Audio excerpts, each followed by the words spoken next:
Mahilig ka bang umakyat sa kabundukan at palaging lubak ang iyong dinaraanan? Ito na ang scooter na sasagot sa problema mo. Ang FKM Ranger 150. Silipin natin ngayong araw. Tara!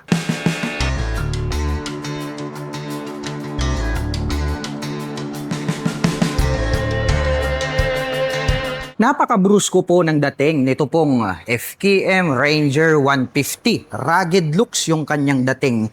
Dito po sa bandang itaas, mayroon po pala siya ritong front carrier in black color. At ito pong kanyang main headlight ay dalawang bilog po ito. At kung ating tititigan ay para pong naka-projector lights na po.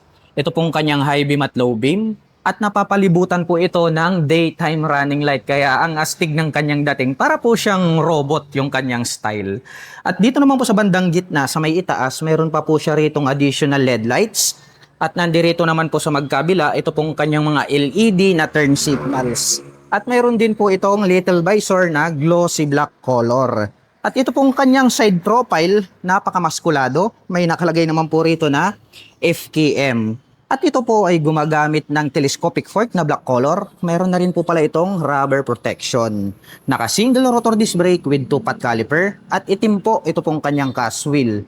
At ang sukat po ng kanyang gulong rito po sa harapan ay mayroong sukat na 120 by 70-12. At ito po ay naka-semi dual purpose pattern tires. Naka-dual digital meter panel display po pala ito. Switch po natin ito pong scooter para makita po natin ito pong kanyang digital display. Nandirito po sa bandang ibaba ito pong kanyang odometer, fuel gauge, at nandirito naman po sa gitna ito pong kanyang speedometer. Nasa bandang itaas naman po yung kanyang RPM. At dito naman po sa kabila, ito po yung kanyang clock. At mayroon naman po siyang mga light indicators dito po sa magkabila.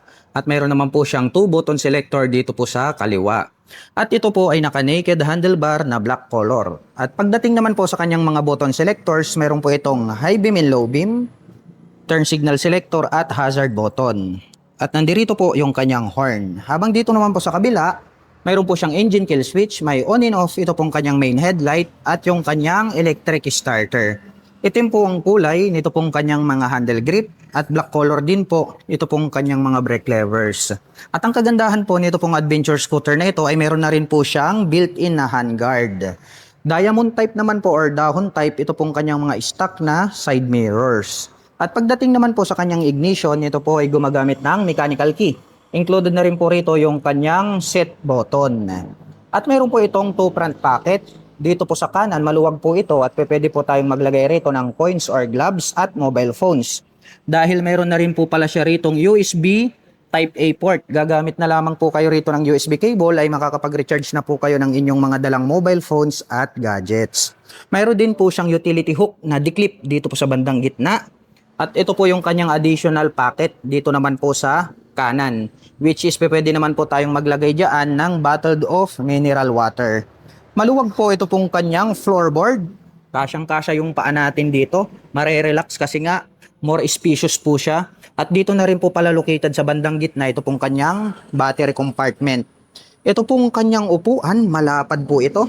At premium po yung pagkakatahi nito pong kanyang upuan. At rough naman po siya kaya hindi ka dudulas rito.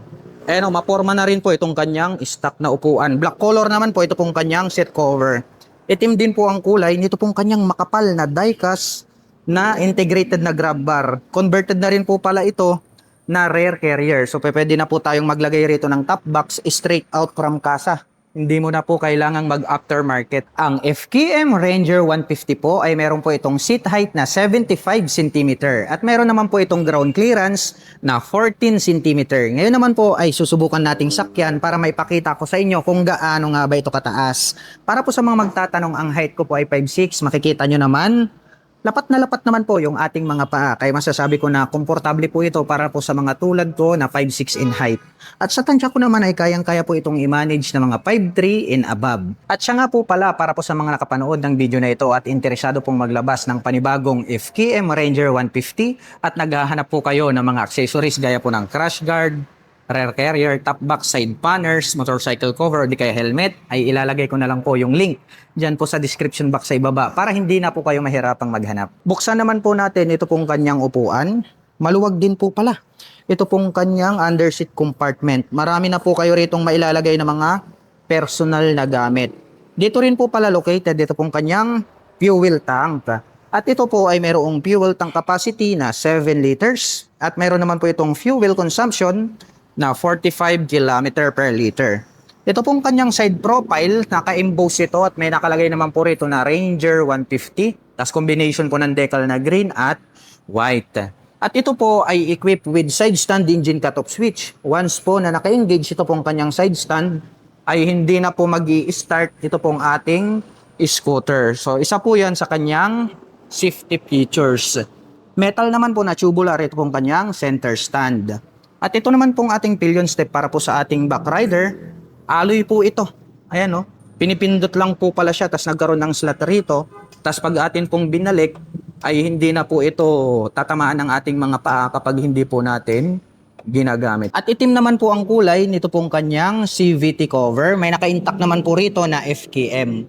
Itim din po ang kulay nito pong kanyang airbox cover. At ito po ay gumagamit ng dual shock absorber para po rito sa kanyang rear suspension. Meron na rin po pala siyang integrated na mudguard para maiwasan po natin na matalsikan ng dumi yung other body parts nito pong ating adventure scooter. Silipin naman po natin ito pong kanyang taillight. Pahaba po ito pong kanyang brake light. Naka full LED na po yan at naka LED na rin po ito pong kanyang mga bilugan na turn signals. Meron po siyang light reflector sa gitna at meron pa po siyang additional na bilog na light reflector dito po sa magkabila. Mayroon po itong plate light at ito pong kanyang rear fender, ang kanya pong nagsisilbing plate holder. Dumako naman po tayo rito sa kanyang rear braking system. Naka-disc brake na po pala ito with 2-pot caliper na black color. Itim po ang kulay nito pong kanyang cast wheel at ang sukat po ng kanyang gulong rito sa likuran ay mayroong sukat na 130 by 70-12. Itim din po ang kulay nito pong kanyang pipe at head protection guard at mayroon naman po itong single exhaust. At ito po ay gumagamit ng air-cooled para po rito sa kanyang cooling system. At pag-usapan po natin ang kanyang engine specifications. Ito po ay mayroong 150 cubic centimeter engine displacement. Naka single cylinder, single overhead cam, 4-stroke with 2 valve. At ito po ay nakakapag-provide ng maximum power na 8.6 kW at 7,500 RPM. Habang nakakapagbigay naman po ito ng maximum torque na 12.2 Nm at 6,500 RPM. At ang presyo po ng FKM Ranger 150 ay nagkakahalaga po ito ng 78,000 pesos. At kung gusto mo naman pong kumuha ng hulugan ay kailangan mo pong mag-down payment ng 11,700 pesos. At meron naman po itong monthly installment na 3,320 pesos sa loob ng 3 taon.